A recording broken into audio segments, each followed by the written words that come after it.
Welcome back to the Roadside Rescue YouTube channel. I'm Ernest, and we just got an emergency call out. I've got to get over there as quick as possible, but this gentleman has a truck. The starter went out, and he's actually at the AutoZone and can't get his truck started and doesn't have the stuff to replace his starter. So another mobile mechanic was at the AutoZone and actually beat our quote, but he can't do it till this afternoon. So I told him I could do it right now. My quote's just a little bit more, and he said okay. So we got to get over there sooner than later just to you know, make it worth his while and what we're charging. So here we go, just down the road about half a mile, and we'll be there and get this starter replaced.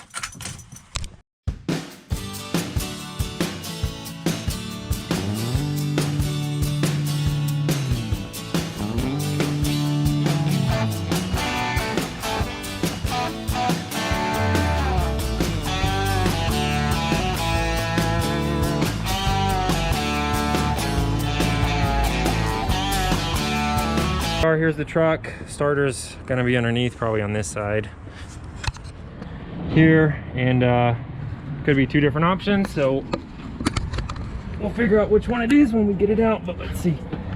Yeah, there she is. So could be two long bolts or long bolt, short bolt.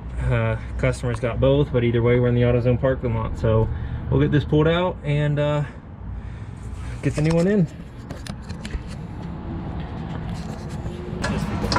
This week I finally should. I think they're pretty good, so. But yeah, it's sweet. And then I do a YouTube on top of it. Go, so.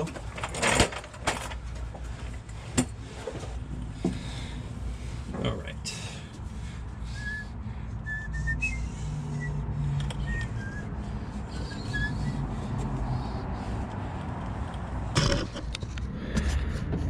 All right, so here we are. I think probably gonna have to undo this connector here in order to get this wire around the back of that starter, and we've got these two bolts, so it should be pretty simple to just pull these bolts, drop the face out, and see if we can get those wires disconnected from the solenoid up there. But if I can't, at least I can reach through the top here and maybe get them off the solenoid first. In fact, that might be what I try and do, get that connector and wire off through this, above this tire here, above the frame rail, and then we'll drop this starter. So we'll dig in. We've got all the tools down here.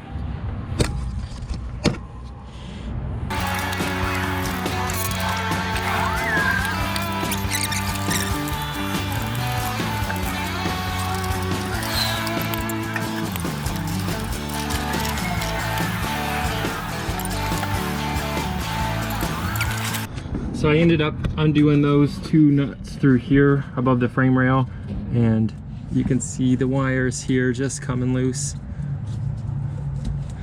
I'm gonna get those off, and then I'll drop this starter out of the way. Don't forget to disconnect the battery if you're trying to do this yourself, because you touch these positive cables to the frame and you're gonna short out. Let's see. Oh well, I'll get that wire off in a second, but here's a good look at it. And once that wire comes off, it should be able to slide backwards a bit and then down out of that hole. So we'll get that wire off and crawl back underneath.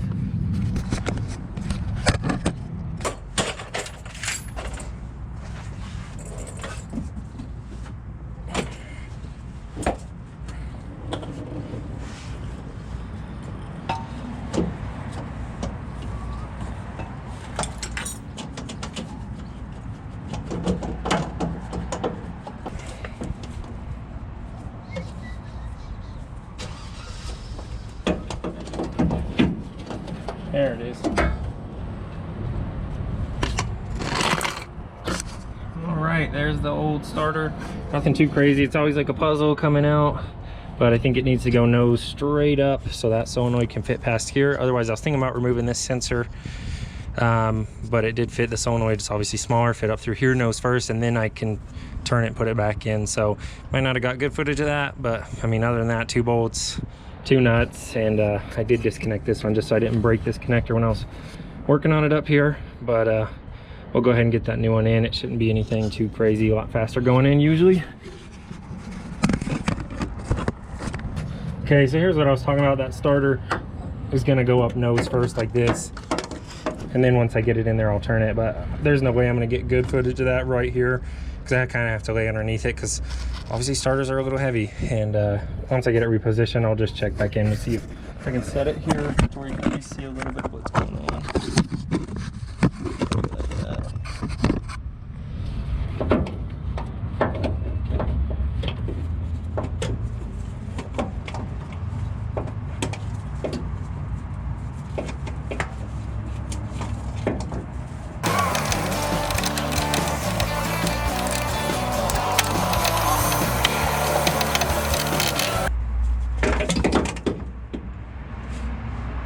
That was close.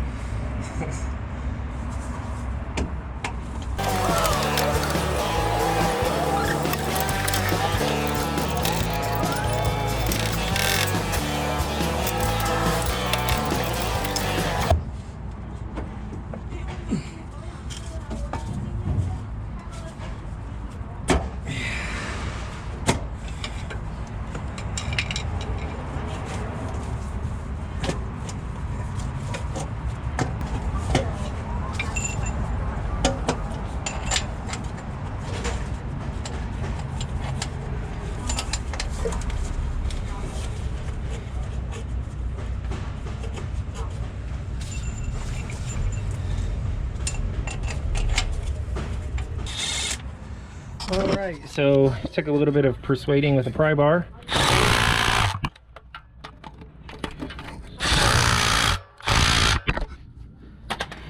But she's up in there now. I can put this connector back in because I don't have to mess with anything over here for a while. I'm going to tighten these down to torque because they're a bit tighter than that impact can take off, so they're going to be a bit tighter than that can put on. And then we'll get these two nuts back on the wires on the back. And we'll do that from this wheel well again. We've still got our light up there. You can see all the light. Yeah, so we'll go ahead, tighten this down, and then hop back up there.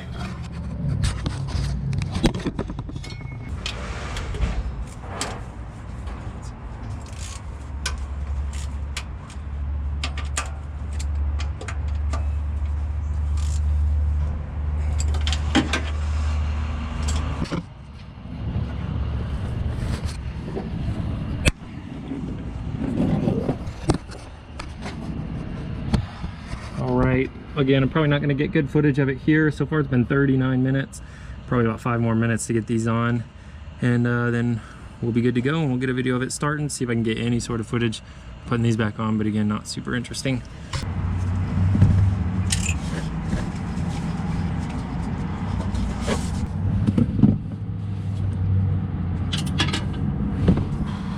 All right, got that battery back on, everything's good to go.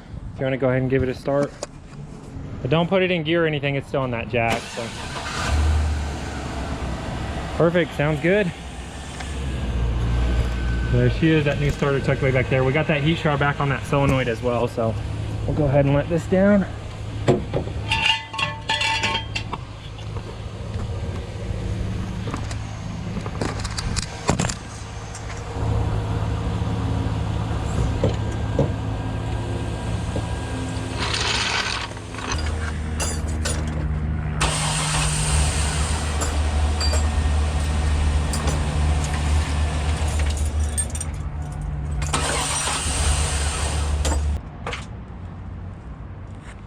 It's your oil pan gasket, so I can just give you a quote to that number that you called me from. Yeah.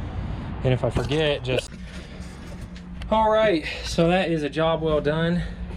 It took about 45 minutes exactly. I think we chit-chatted a little, and it was like 46 minutes on the camera. So about 45 minutes. A little bit tricky to get in there because there's a kind of little tongue on the engine block that didn't want to let that starter slide past. But it's good to go. It's a job well done. He's back on the road. You saw it start, but he just drove off, and we went ahead and tested it 5 times. You know, started every time. Like 4 or 5. It's not like an exact number. You have to test it, but that's it. So thanks for watching. This is the Roadside Rescue YouTube channel. If you enjoyed, consider subscribing. We'll see you on the next one.